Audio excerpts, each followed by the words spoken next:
বিধানসভায় শোভনদেব চট্টোপাধ্যায়কে বিরোধী দলনেতার স্বীকৃতি দিয়ে দলনেতার ঘর খোলা না হলে বিক্ষোভের হুঁশিয়ারি দিয়েছিল তৃণমূল কংগ্রেস। 12টা থেকে 1 ঘন্টা সময়ও বেঁধে দেওয়া হয়েছিল। সেই সময় পেরোতেই বিধানসভার ভিতরে ধর্নায় বসেন তৃণমূলের বিধায়করা। বিরোধী দলনেতার বন্ধ ঘরের সামনেই লবিতেই বিক্ষোভে সামিল হন তৃণমূল কংগ্রেসের 18 বিধায়ক। এই ইস্যুতে বিজেপির মুখপাত্র দেবজিৎ সরকার বলেন, দেখুন, এই বিষয়ে যা বলার মাননীয় স্পিকার বলবেন, কিন্তু একটা জিনিস অদ্ভুত ব্যাপার, স্পিকারের উপস্থিতিতে মুখ্যমন্ত্রীর উপস্থিতিতে তারা বিরোধী দলনেতা হিসেবে ঘোষিত হয়েছেন।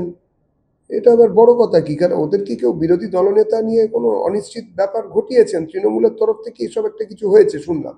কি হয়েছে না হয়েছে যতক্ষণ না পরিষ্কার হচ্ছে, স্পিকার নিশ্চয়ই বলবেন, স্পিকার আমাদের জানাবেন।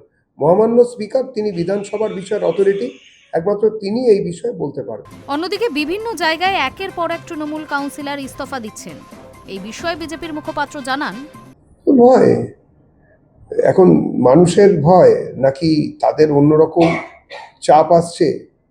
তাদের দলের তরফ থেকে 75 আর 25-এর হিসেব মিলিয়ে দিতে হবে বলে বোধহয় দলীয় যে হেডকোয়ার্টার সেখান থেকে তাদের ডেকে পাঠানো হচ্ছে।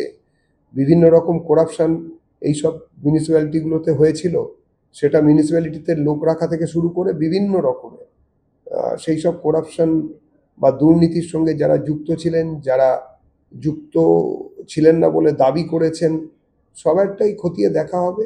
অন্যায় করলে শেষ মুহূর্তে নৌকো ছেড়ে পালিয়ে গেলেও বাঁচা যাবে না, আইন আমলে আসতে হবে। High news network.